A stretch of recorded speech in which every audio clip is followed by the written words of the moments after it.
बिस्मिल्लाहिर्रहमानिर्रहीम।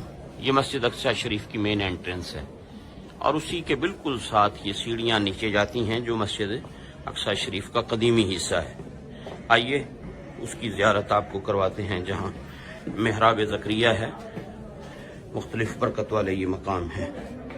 और ये नीचे ओरिजिनल असल जो मस्जिद थी पहले वो यहाँ पर मौजूद है।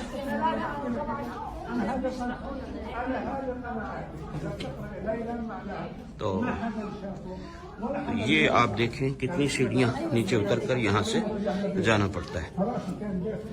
और जब इन सीढ़ियों से उतरते हैं तो ये मस्जिद शरीफ की कदीमी, ये आप दीवारें देखें, ये ऊपर देखें पत्थर का काम, और ये वो हिस्सा है जो कदीमी मस्जिद है।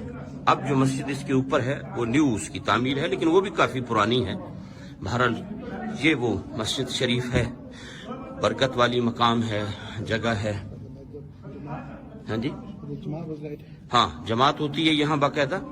और रमज़ानुल मुबारक के दिनों में एतकाफ यहाँ पर होता है। जो हजरात एतकाफ करना चाहते हैं वो इस हिस्से में होते हैं, नए वाले हिस्से में ऊपर बाकी नमाजी होते हैं, लेकिन अवामुन्नास जो एतकाफ फरमाती है यहाँ वो इस हिस्से में।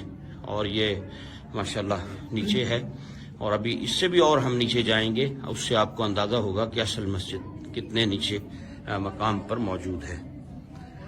तो ये आप देख रहे हैं उसकी दूसरी जानिब है, यहाँ ख़वातीन नमाज पढ़ती हैं।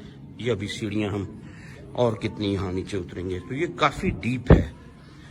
और इसमें आप ये पिलर देखें जो हज़रत सुलेमान अलैहिस्सलाम, कहा जाता है कि ये सुलेमान अलैहिस्सलाम ने जिन्नों से तामीर करवाई। इन पत्थरों को, इन पिलरों को भी इन्होंने महफूज किया है साथ नई एक्सटेंशन करके। और यहीं नीचे पुराने हिस्से में ये आप देखें पुराना जो तामीर है उसकी कुछ, ये आप इसे देखें तो आपको अंदाज़ा होगा। ये सामने मकतबा है, लाइब्रेरी है यहाँ इस हिस्से में। और उसके साथ ये बड़े बड़े पत्थर जिनके बारे में कहा जाता है कि ये जिन्नात की तामीर थी। आप अंदाज़ा कर सकते हैं अभी इतने बड़े बड़े पत्थर हैं, 3-4 पत्थरों पर ये, और फिर उसके साथ ये पिलर है। और ये अंदर यहाँ लाइब्रेरी है, और इसके साथ फिर ये जो मकाम है, ये जो आपको मेहराब नज़र आ रही है, अब ये देखें ये पिलर जिनके बारे में कहा जाता है कि ये सुलेमान अलैहिस्सलाम के टाइम की पत्थर हैं। यकीनन ये बहुत बड़े बड़े पत्थर हैं। ये मेहराब है। 2 रिवायात हैं इस मेहराब के बारे में। एक तो ये कि ये सैयदना ज़करिया अलैहिस्सलाम का मेहराब है जहाँ आप इबादत फरमाते थे, और एक रिवायत ये भी है जहाँ के लोग कहते हैं कि यहाँ मेराज की रात नबी पाक अलैहिस्सलाम ने नबियों की इमामत फरमाई। तो इस जगह के बारे में 2 रिवायात हैं। लोग यहाँ आते हैं, नवाफिल पढ़ते हैं। ये आप पत्थर देखें कितने बड़े बड़े हैं। इसके साथ फिर ये एक कमरा है, और ये ओरिजिनल असल मस्जिद अक्सा शरीफ का हिस्सा है। और ये कितने बड़े बड़े पत्थर यहाँ पर लगाए गए। और इसी में ये एक कुआं है। पहले जब मस्जिद शरीफ के अंदर शायद आपको कुछ नज़र आ सके, ये देखें, ये वो कुआं बनाया गया था जो जैतून का तेल जमा करने के लिए था।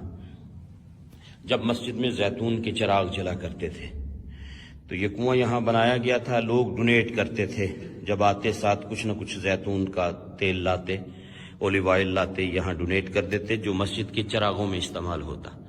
तो ये मस्जिद शरीफ का पुराना हिस्सा है। अल्लाह रब्बुल इज़्ज़त अपने महबूब करीम अलैहिस्सलाम का सदका हम इस मकाम पर हाजिर हैं। खुदावंद क़ुद्दूस नबी रहमत अलैहिस्सलाम के सदका जितने भी हजरात ने दुआओं के लिए कहा, अल्लाह सब की मुरादें पूरी फरमाए, सबकी हाजात को पूरा फरमाए, सबकी बीमारियों को शिफा में तब्दील फरमाए, सबको दीन और दुनिया की बरकतें अता फरमाए। और जिसने भी दुआ के लिए कहा है, अल्लाह ताला उन सब के हक़ में हमारी सब दुआओं को कबूल फरमाए और उन्हें दुनिया और आखिरत की इज़्ज़तों से माला माल फरमाए। भाई जमशेद मेरे